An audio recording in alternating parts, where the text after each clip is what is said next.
အိန္ဒိယနိုင်ငံမှာအမှန်တမ်းဝေးလံတဲ့ခရီးတွေရှေးတုန်းကသွားကြတဲ့အခါမှာတောတွေပါတွေဖြတ်သွားတူးရဲသွားလို့အနေမကင်းဘူးအဲ့ဒါနဲ့ကုန်တယ်တဲ့လှဲတွေနဲ့အတူလိုက်ရလှဲအုပ်နဲ့ကုန်တယ်တွေသွားတာလှဲပေါင်း900တူတူပေါင်းပြီးတော့သွားအဲ့ဒီမှာဘုန်းကြီးတစ်ပါးပါလာသူကလည်းခရီးသွားတော့အဲ့ဒီကုန်တယ်တွေကိုအမိပြုပြီးသူလိုက်သွားတော်တယ်မှာစခန်းချတဲ့အခါမှာဘုန်းကြီးဆိုတော့လူတွေနဲ့ရောမနေတတ်တဲ့အခါနည်းနည်းလေးကြောင်ကြတဲ့နေရာသူ့ဘာသူတပါးတည်းသွားပြီးတော့သတင်းသုံးတာအဲ့လိုသတင်းသုံးနေတဲ့အချိန်မှာကုန်တယ်တွေက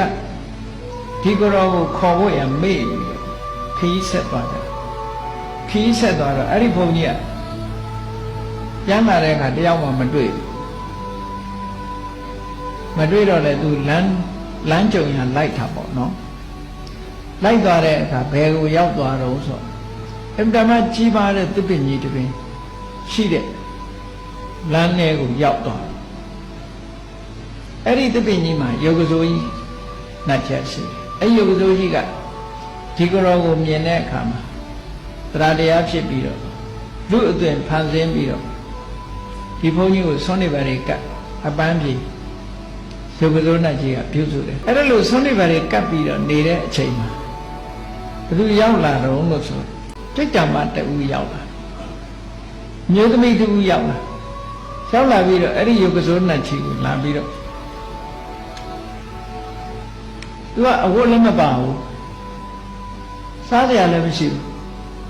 အဲ့လိုဆင်းရဲဒုက္ခရောက်နေတဲ့အခါယောဂစိုးနတ်ကြီးဗိမာန်နာရောက်လာပြီးတော့သူ့ကိုအဝတ်ပေးပါစားကြရပေးပါတောင်းတော့အဲ့ဒီယောဂစိုးနတ်ကြီးကအဲ့ဒီလာတောင်းတဲ့အမျိုးသမီးကိုသူတို့စားတဲ့အမတန်မွန်မြတ်တဲ့အစာအာဟာရတွေပေးတယ်ကောင်းမိတ်ဆိုတဲ့အဝတ်ကလေးတွေသူဝတ်ဖို့ဆိုပြီးပေးလိုက်တယ်အဲ့ဒီအမျိုးသမီးရဲ့လက်ထဲလေရောက်ရောစားဝတ်တောက်ဝတ်တွေကဘာဖြစ်သွားတော့ဆိုမစင်ကျင်ကြီးတွေဖြစ်သွားတယ်တဲ့သွေးတွေပြည်တွေဖြစ်သွားသူ့လက်ထဲရောက်တာနဲ့အစာအာဟာရတွေကပြောင်းလဲသွားပေးလိုက်တဲ့အဝတ်ကြီးကလည်းဘာဖြစ်သွားတော့ဆိုမီးရဲပူးနေတဲ့တံပြားကြီးဖြစ်သွားသူ့လဲဝတ်လိုက်ရောတံပြားကြီးဖြစ်တယ်ပူလာကြီးရဲ့လောင်မကြီးရဲ့ဆိုချွတ်ချပြီးတော့အော်ဟစ်ပြီးထွက်ပြေးသွားတယ်ဒီလိုပဲနေစဉ်နဲ့အမျှလာတောင်းလိုက်ပေးလိုက်ရင်အဲ့ဒီအဖြစ်ဆိုးနဲ့ပဲကြုံတယ်အဲ့ဒီကိုယ်တော်ကသူရှိနေတော့အဲ့ဒီလိုအမျိုးသမီးတူကလာပြီးတော့တောင်းလိုက်တဲ့အခါသူရှိမှပဲပေးလိုက်တဲ့အစာအာဟာရတွေကမစင်ကျင်ကြီးသွေးပုတ်ပြည်ပုတ်တွေဖြစ်သွားပြီးတော့ပေးလိုက်တဲ့အဝတ်ကြီးကလည်းမြည်ရဲကြီးတဲ့တံပြားကြီးဖြစ်သွားအော်ဟစ်ညင်းညူပြီးတော့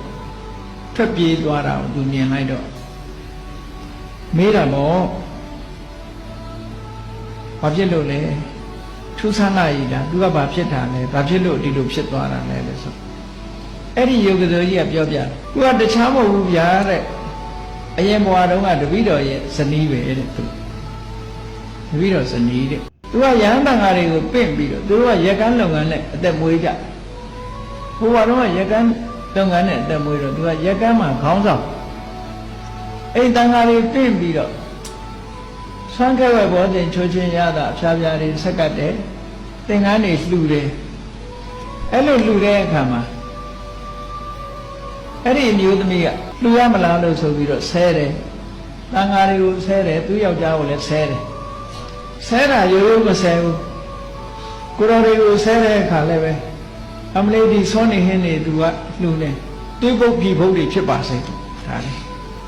ဝတ်ထားတဲ့အဝတ်တွေကလည်းမီးရဲကြီးတဲ့တံပြားကြီးဖြစ်ပါစေအဲ့ဒါလို့ဆဲခဲ့တာအဲ့တော့သူကအမြဲတမ်းဆဲနေတော့သူ့ရဲ့ညီမလေးကသဘောကောင်းတော့အဲ့ဒီယောက်ျားကသူစိတ်ညစ်ပြီးတော့သူ့ရဲ့ညီမလေးနဲ့အိမ်တော်ပြုပြီးဒီလိုပဲရဟန်းတန်ဃာတွေကိုပြုစုလို့ကြွေးတယ်သူကတော့အမြဲတမ်းရန်လုပ်နေတယ်နော်ဘဝတစ်ခုမှာအမြဲတမ်းရန်လုပ်ဆဲရီတိုင်းထွာအဲ့လိုနေရင်သေတော့သူ သူငရဲကြသွားပြီဒီအမျိုးသားတစ်ခါကြီးကသူ့လိုကောင်းမှုကြောင့်ရွှေပစိုးနတ်ကြီးလာပြီးတော့ဖြစ်တယ်ပုံမိမ့်မှန်နဲ့သူကအဲ့ဒီရွှေပစိုးနတ်ကြီးရဲ့ပုံမိမ့်မှန်အနီးမှလာပြီးတော့ပြိတ္တမလာဖြစ်တယ်ပြိတ္တမလာဖြစ်ပြီးတော့သူလှုပ်ခဲ့တဲ့ပြောခဲ့တဲ့စကားအတိုင်းပဲသူဘိုးဆရာမရှိလို့အိုးလေးပေးပါစားဆရာမရှိလို့စားဆရာလေးပေးပါနဲ့လာလာတောင်းလို့ဒီကနေတနာလို့ပေးလိုက်တာနဲ့တပြိုင်နက်သူ့လက်ထက်လက်ရောက်ပြည်ပုတ်တွေသွေးပုတ်တွေမစင်းနေဖြစ်တယ်ဘိုးလိုက်အဝတ်ကလည်းပဲမိရဲကြီးတဲ့တံမြာကြီးဖြစ်တယ်သူဆဲခဲ့တဲ့အတိုင်းပဲဒီလိုသွားပြီးတော့ဖြစ်တာတဲ့အဲ့ဒါကိုလည်းပဲကြည့်ပြီးတော့ဒီလိုမကောင်းတဲ့အကုသိုလ်ကံတွေကိုကျွလွန်ခဲ့သည့်အတွက်ကြောင့်ရှင်ဗျာတဲ့ဒီဘဝမျိုးကိုရောက်ကြတာအမြဲတမ်းကြောက်စရာကောင်းပါဘယ်သူမပြုတ်မိမိမှုဆိုတဲ့အတိုင်းတရားတွေဟာကိုလုပ်ခဲ့တဲ့ကံအားလျော်စွာအကောင်းဆုံးကိုခန်းနေကြရတယ်ဆိုတဲ့အကြောင်းလျှောက်ထားလိုက်တာဒါကိုမှတ်သားပြီးတော့မြတ်စွာဘုရားကိုလျှောက်တဲ့အခါဒီဟာပေတဝတ္ထုမှာမဟာပေတကာလပေတိဆိုပြီးတော့ဇာလန်တစ်ခုအနေနဲ့မှတ်တမ်းတင်ထားတယ်